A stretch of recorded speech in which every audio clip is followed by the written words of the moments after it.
Assalamualaikum warahmatullahi wabarakatuh. Alhamdulillahillazi anzala ala abdihil kitaba wa lam yaj'al lahu iwaja. Wa usalli wa sallim ala rasulil karim wa ala alihi wa sahbihi ajma'in.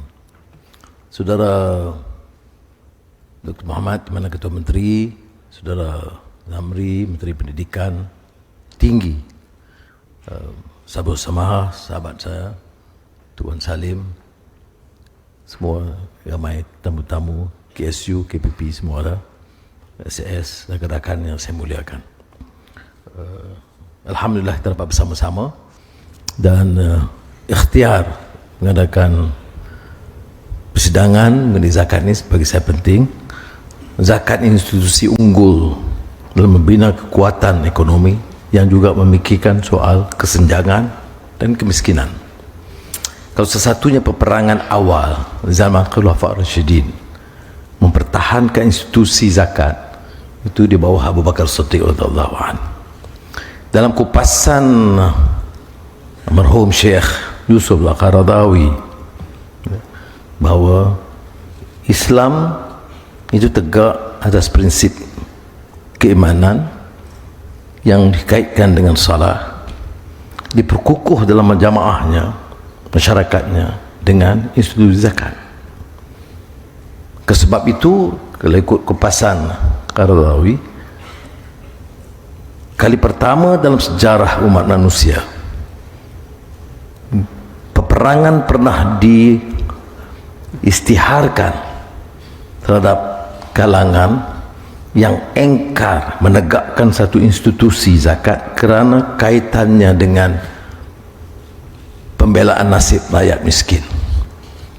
Katanya untuk pertama kali dalam sejarah, kerana sebelumnya peperangan itu disiharkan kerana kekuasaan wilayah atau meminang puteri atau berharta benda, intan berlian, pengaruh.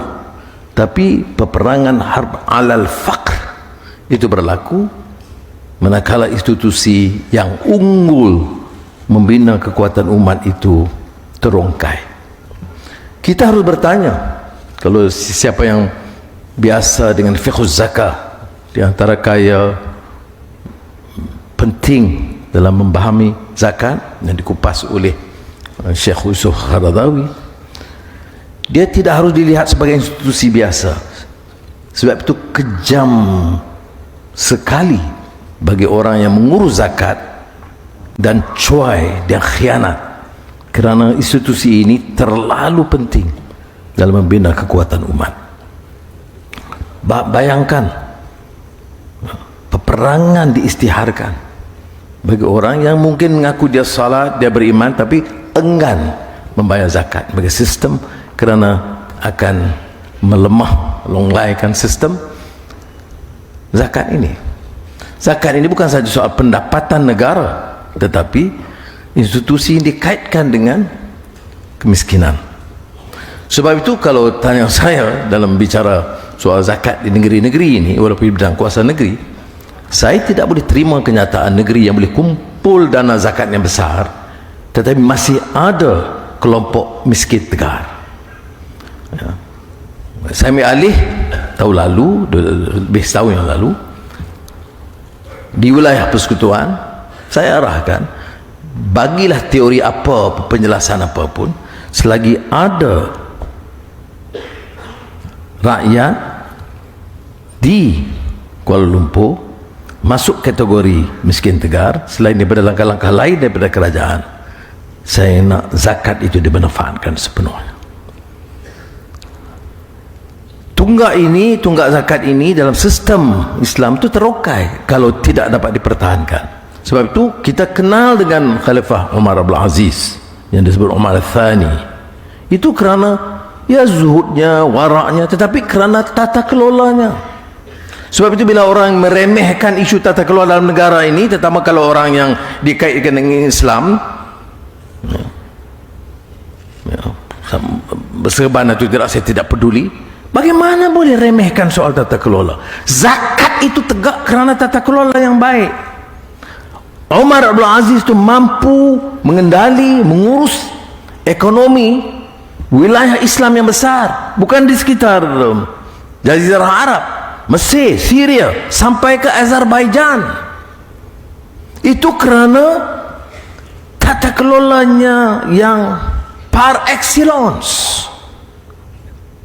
Jadi kita kenal tokoh-tokoh Islam itu dari sudut kepribadian, nilai, akhlak yang tidak tolak ansur tentang penyalahgunaan kuasa, guna kedudukan untuk memperkayakan diri dan keluarga.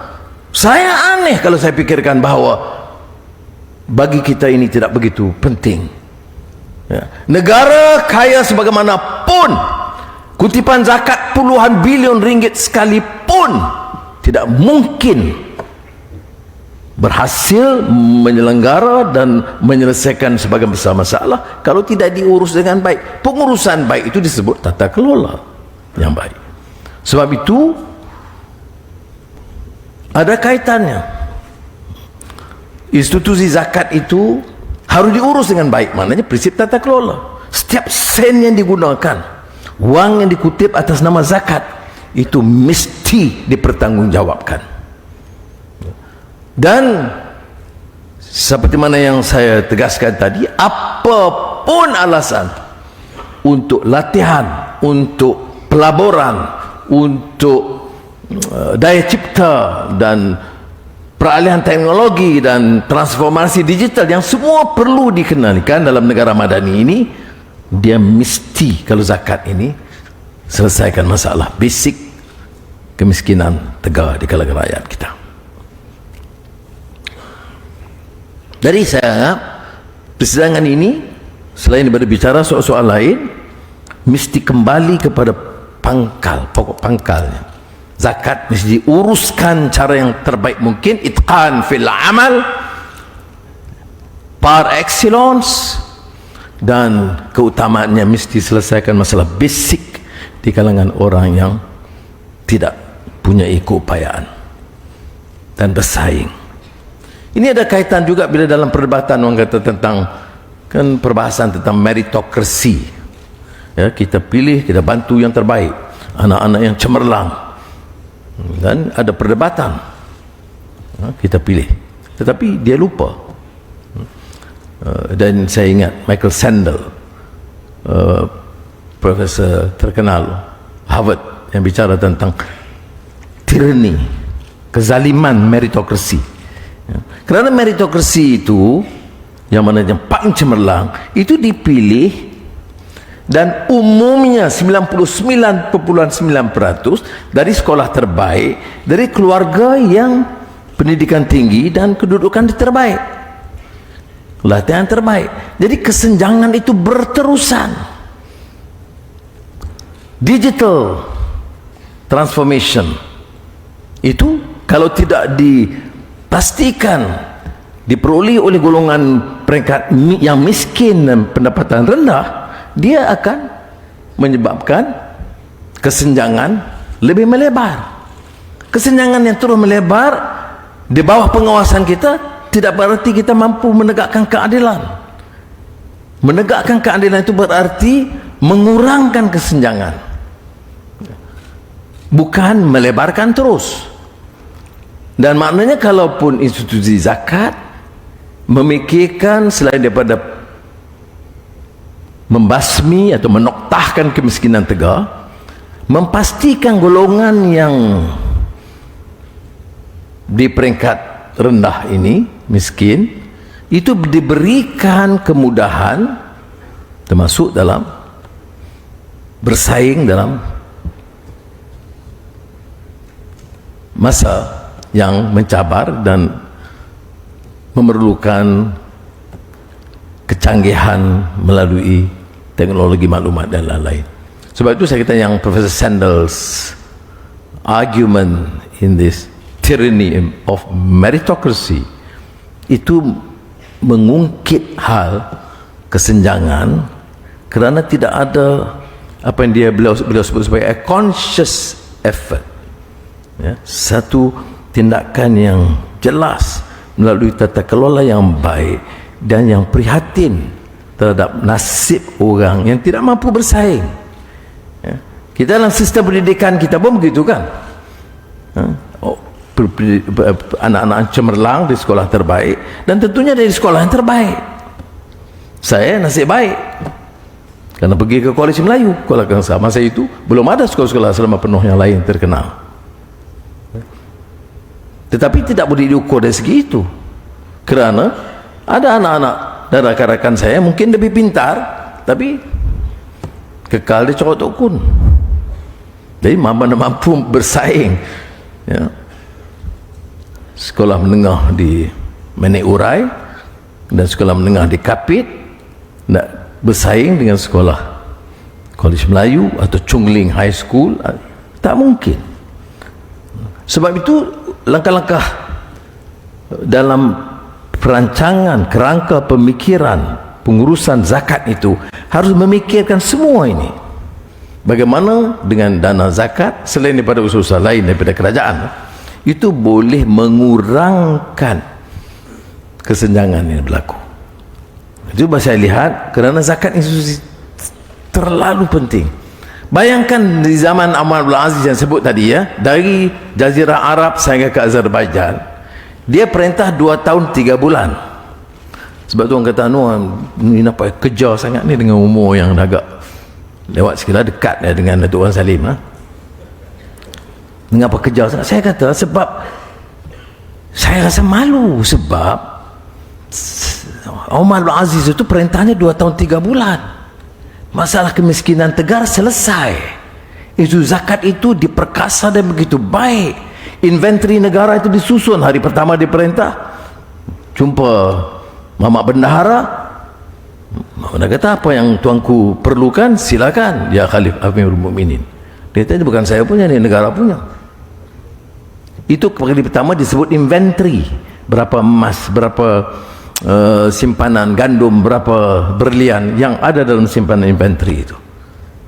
Dan sebahagiannya bukan saja zakat, ya, sebahagiannya itu dijual dan dibantu rakyat yang miskin dan untuk keperluan-keperluan yang lain. Jadi kalau dia selesaikan 2 tahun 3 bulan, kita yang perintah ada yang jadi Perdana Menteri 22 tahun, ada kerajaan 10 tahun, ada yang 33 bulan. Prestasinya bagaimana? Ini maknanya muhasabah yang sebenar. Kita duk ingat muhasabah, yang harus muhasabah itu kamu. Aku enggak perlu, kerana aku yang teratas. Ini yang masalah kita. Muhasabah itu mesti daripada ibda' binafsik, masih mula daripada diri kita, seperti mana yang disebut dalam hadis Nabi Muhammad SAW yang saya bacakan tadi. Jadi sudah dalam soal zakat tadi, ya, bayangkan 2 tahun selesai masalah kemiskinan Tegar di satu wilayah yang besar yang menembusi beberapa benua di bawah Umar Abdul Aziz. Jadi kita yang katakan ini contoh dan teladan, tak malukah kita? Tidak terasa bersalahkah kita kalau tidak memikirkan dan berbuat sesuatu? Kalaupun tidak sampai ke tahap itu, ya, tidaklah terlalu jauh daripada idealisme dan pelaksanaan yang dilakukan di bawah Omar Abdul Aziz. Ya. Sehingga kan yang saya turut baca, mufti boleh betulkan kalau silap, laporan yang mengatakan Gubernur Azerbaijan menulis kepada Omar Abdul Aziz, ya Amirul Mukminin, masalah kemiskinan Tegar selesai di wilayah saya. Bagaimana mampu kita manfaatkan dana ini? Saya cadangkan untuk sama ada dia atau daripada Umar yang kemudian mencadangkan, oleh kerana selesai kamu bertanya kepada Allah Ta'ala, betul tidak? Bila saya dapat laporan Kuala Lumpur, Selangor, Negeri Sembilan dan Melaka, bukan Perak belum lagi, katanya masalah kemiskinan Tegar tu hampir selesai 100%. Maka saya beritahu Komite Besar apa yang Umar Abdul Aziz beritahu kepada Gubernur Azerbaijan, are you sure? Dia cakap bahasa Arab lah. Are you sure? Because you are finally, ultimately responsible to Allah SWT. But if it's true, Alhamdulillah, then gunalah wang itu, mungkin di antara cadangannya membiaya anak-anak muda yang nak kahwin, yang tak cukup wang. Zamri yang dah kahwin bukan, tak termasuk golongan ni, yang belum. Jadi itu umpamanya, ya, itu sebagai contoh. Tapi ini bagi saya spectacular. Orang kadang-kadang bicara ini soal ya jihad, menyerang orang, pelaksanaan syariah. Dia guna itu slogan-slogan. Dia lupa bahawa kejayaan Islam itu termasuk dalam pelaksanaan tata kelola yang baik, yang praktik ini. Jadi pengalaman ini harus kita manfaati dengan melihat bagaimana mampu kita melakukan apakah dalam seperti mana disebut dalam fiqh zakah, ya, yang bukan ikadimensi tapi pelbagai dimensi, ya. Tetapi dengan target yang jelas untuk membantu rakyat yang ketinggalan, sama ada terpinggir dan tersisih di arus pembangunan. Dan tadi Zamri sebut dalam zaman kami dulu, zaman dia kemudian sikit lah, ya, kita bicara soal Najatullah Siddiqi, Profesor Mannan.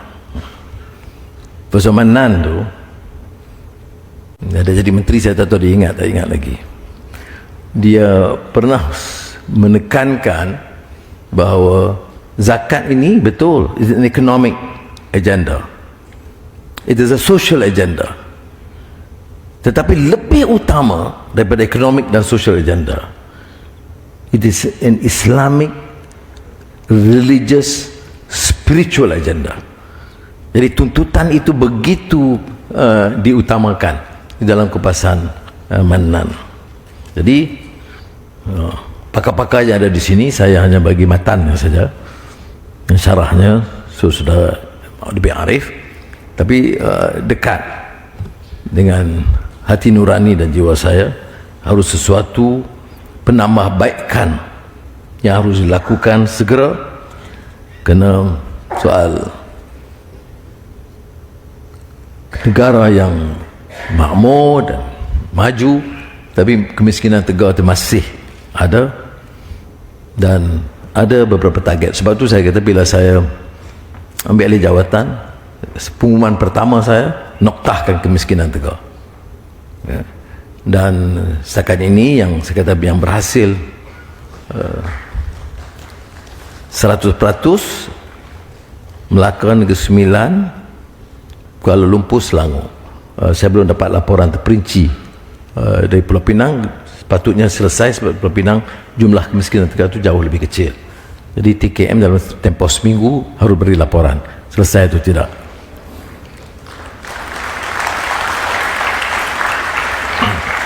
Dan selepas itu, untuk tahun lalu, saya kata ini sekolah anak-anak kita, sekolah kebangsaan, baik sekolah Tamil, sekolah Cina, sekolah agama, tandas yang tak terurus, jumlahnya hampir 1 bilion ringgit, tapi kita selesaikan pembinaan tandas 8,600 lebih. Bayangkan, ya, dengan khazanah yang besar dan pertumbuhan ekonomi dan hasil mahsul yang banyak, anak-anak kita ke sekolah dengan tandas yang rosak, dan ini dibiarkan tahun demi tahun. Sebab itu saya beritahu kepada Menteri Pendidikan Fadlina, saya tak mau apa pun alasan, saya siapkan dana, saya kata mesti selesai, ya. Kalau masalah tandas pun tak selesai, nak uruskan mutu pendidikan ini bagaimana? Jadi Alhamdulillah selesai. Tahun ini umpamanya, kalau di Kuala Lumpur semasa saya jaga, saya kata termasuk gerai-gerai. Tadi saya pergi Seberang Jaya, saya minta pegawai daerah uruskan pembinaan gerai bagi Indah. Sebab yang pergi ke hotel 5 bintang itu 5% rakyat, yang pergi ke gerai itu 80% atau 60% rakyat. Tapi 60% rakyat ini nak belanja 200,000 repair gerai pun tak mampu kita. Jadi sebab tu saya kata pemikiran, keutamaan kita. Kita semua bicara soal fiqh aulawiyat. Dalam ekonomi ini harus ada fiqh aulawiyat dia, keutamaan dia. Sebab itu tahun ini 2024 keutamaan saya ialah pengurusan baik pulih rumah-rumah penjawat awam, rumah polis, rumah tentera, rumah guru dan penjawat awam umumnya, termasuk rumah pegawai penjara. Itu saya dekat dengan saya. Itu parah. Jadi kita belanjakan dana tahun ini selesai gitu. Nak selesaikan semua perkara dalam setahun tidak boleh. Kita hutangnya besar dan permasalahan ekonomi besar. Sebab tu sudah faham mengapa saya keras sekali dalam soal tata kelola. Saya tidak izinkan orang merompak kekayaan negara ini. Dulu, sekarang saya tidak peduli. Ada kes besar, kamu datuk ke, datuk seri ke, tun ke, kamu ambil wang, kami siasat, kami dakwa, kamu bagi balik wang itu kepada rakyat. Jadi sekali lagi saya ucapkan terima kasih kerana ini ikhtiar TKM mengadakan persidangan antarabangsa zakat Pulau Pinang. Dia bila kita memanfaatkan natijah daripada keputusan dengan pelaksanaan program yang lebih maknawi. Semoga Allah memberikan kekuatan. Wassalamualaikum warahmatullahi wabarakatuh.